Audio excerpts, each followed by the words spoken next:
On parle d'hérédité, papa et maman, vous m'avez donné pas mal de qualités. Mais sincèrement, quand je vois ma taille, ma pilosité, et surtout mon pif, la balance est un peu déséquilibrée, non? Mais je vous aime. Oh, messieurs, dames, bonjour, j'espère que vous avez la pêche et que la vie vous traite bien. Nous allons ouvrir cette période halloweenesque avec Hérédité. Halloween, horreur, un petit peu facile, mais ça me faisait vraiment plaisir de parler de ce film parce que c'est un film que je viens de rattraper. Avec Ari Aster, j'ai fait tout l'inverse. J'avais commencé par Midsommar, que j'ai trouvé sympa, mais j'avais des gros problèmes avec l'écriture. Et tout le monde m'a cassé les burnes avec Hérédité. Va voir Hérédité, il est mortel, c'est le film d'horreur de la décennie, tu vas kiffer ta race. Et bah je suis pas loin de penser que vous avez raison. Parce que notre ami Harry, qu'est-ce qu'il est fort. C'est un véritable artisan du genre. Tout d'abord la plastique, le mec kiffe l'image. Je ne sais pas dans quelle région des États-Unis où c'est tourné, mais ça me fait penser à l'Utah avec ses montagnes, ses forêts, ces espaces dégagés, et cette maison en bois, mon pote, comment ça fait flipper. Moi qui voulais prendre ma retraite dans une maison au fond des bois, parce que je m'appelle Rebeu des Bois, avec ce genre de film, je suis plus sûr d'y aller. Donc là, on est dans une baraque qui est immense. Il y a de l'espace, ça va être un playground horrifique, de multiples possibilités de te faire flipper. Et mon pote, ça a marché dès le premier plan. Quand tu vois l'ambiance qui t'installe, sans faire aucun effet, t'es déjà terrifié. Il y a aussi un autre détail, le plan d'ouverture, avec cette maison en miniature. Moi, j'en ai marre des baraques. Les maisons de poupées, tout ça, arrêtez, parce que moi, je suis en flip tout de suite. Là, je suis en train de regarder la série Hunting.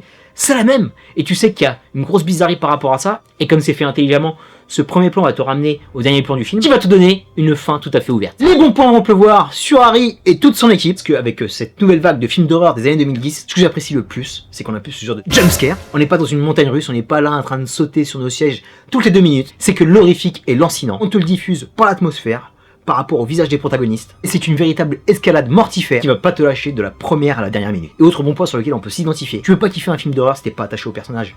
Et là, c'est vraiment bien fait parce que on se base sur ce drame familial qui est le socle de ce film.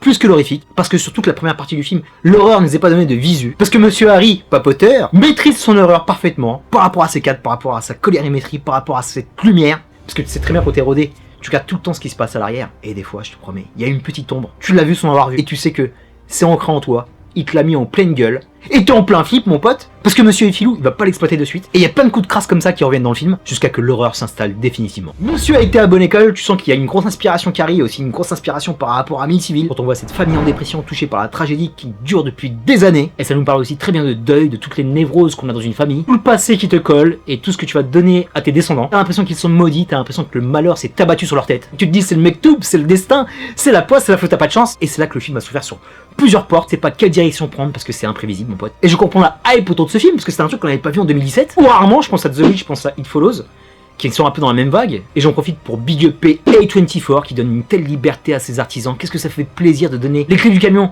à son réalisateur pour faire le film qu'il veut, parce que tu sens que c'est sa patte à lui, tu vois. Tout ce que j'avais aperçu dans Midsommar, il me le donne encore là, et tout va se faire par rapport à l'exposition des personnages, et tout va se faire aussi par rapport à l'image. Le cinéma, c'est l'art de l'image, et ce mec, il l'a compris. Entre la bizarrerie et la violence graphique, parce que mon pote, qu'est-ce que c'est violent, qu'est-ce qu'il est sanguinaire, ce bâtard. Et il aime bien naturiste, mon pote, et c'est là qu'il décode complètement le genre. Parce que dans les années 80, on aimait bien voir de belles pépées, un petit peu à poil, se faire allumer. Et là, il prend des gens tout à fait lambda, il prend des vieux, il les fout à poil. Comment t'es gêné, mon gars, t'as l'impression d'être un gros voyeur. Et en même temps, c'est hyper flippant, hyper chelou. Je passerai pas une soirée avec ce type.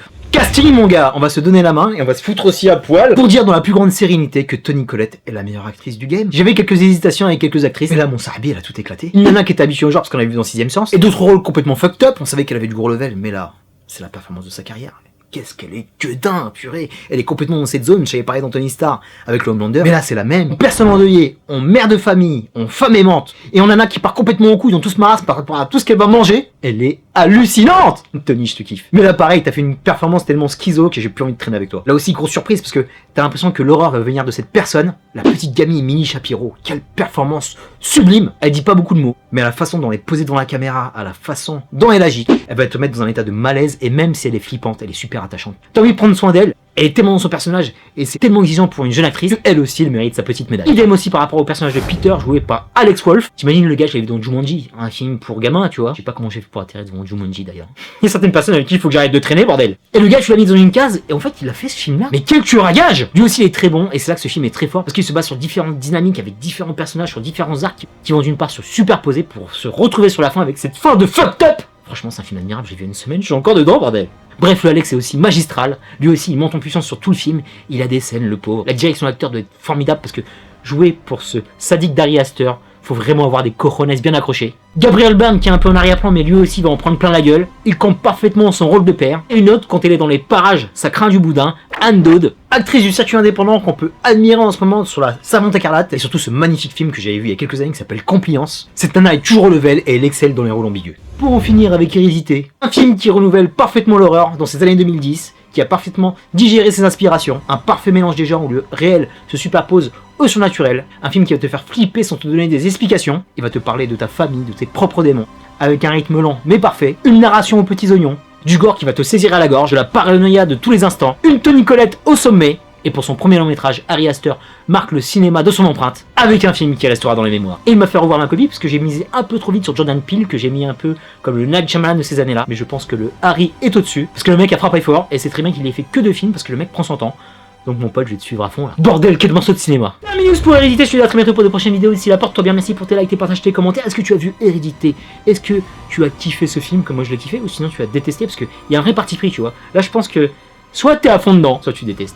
Dis-moi tout mon Serbi. Peace and love! Franchement, j'ai surkiffé, c'est un truc de ouf.